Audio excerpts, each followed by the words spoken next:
Glamour ലോകത്തിന്റെ മാസ്മരികതയിൽ നിന്നും ആത്മീയതയിലേക്ക് വഴിമാറിയ big boss താരം, ബോളിവുഡ് നടി എന്നീ നിലകളിൽ തിളങ്ങി നിന്ന സന ഖാന്റെ യാത്ര സിനിമാ ലോകത്തെ അമ്പരപ്പിച്ച ഒന്നായിരുന്നു.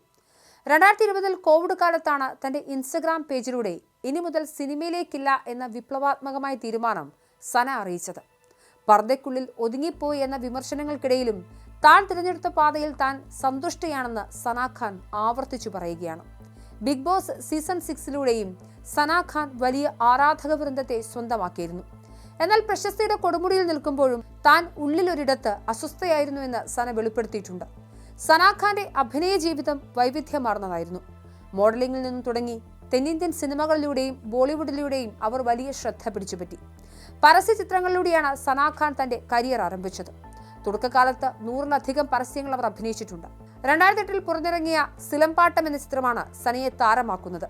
ഇതിലെ അഭിനയത്തിന് ITFA ബെസ്റ്റ് ഡെബ്യൂ നടി പുരസ്കാരമടക്കം ലഭിച്ചു.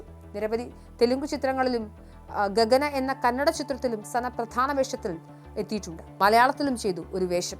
അങ്ങനെ ഗ്ലാമർ ലോകത്തിൽ വിഹരിക്കവെയാണ് 2020 ഒക്ടോബറിൽ ഗ്ലാമർ ലോകം ഉപേക്ഷിക്കുകയാണെന്ന് സന പ്രഖ്യാപിച്ചത്. സിനിമ വിട്ടതിന് പിന്നാലെ ഗുജറാത്ത് സ്വദേശിയും മതപണ്ഡിതനുമായ മുഫ്തി അനസ് സയ്യിദിനെ സന വിവാഹം കഴിച്ചിരുന്നു. ഈ വിവാഹം സോഷ്യൽ മീഡിയയിൽ വലിയ ചർച്ചകൾക്ക് വഴിവെച്ചു.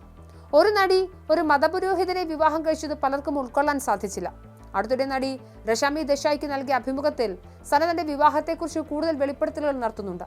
മുൻപ് ഗ്ലാമറസ് വേഷങ്ങളിൽ പ്രത്യക്ഷപ്പെടുന്ന സന ഇന്ന് ഹിജാബും അബായയും ധരിച്ചു മാത്രമാണ് പൊതുവേദികളിൽ എത്തുന്നത്. തന്റെ സ്വത്തമാണിതെന്നും ഇതിലാണ് താൻ ഏറ്റവും കൂടുതൽ സുരക്ഷിതത്വം അനുഭവിക്കുന്നതെന്നും സന പറയുന്നുണ്ട്. സിനിമ വിട്ടെങ്കിലും സന ഒരു സംരംഭക എന്ന നിലയിൽ ഇന്നും സജീവമാണ്. ഹയാ ബൈ സന ഖാൻ എന്ന പേരിൽ വസ്ത്രവ്യാപാര രംഗത്തും സ്കിൻ കെയർ രംഗത്തും താര ശ്രദ്ധ കേന്ദ്രീകരിക്കുന്നുണ്ട്.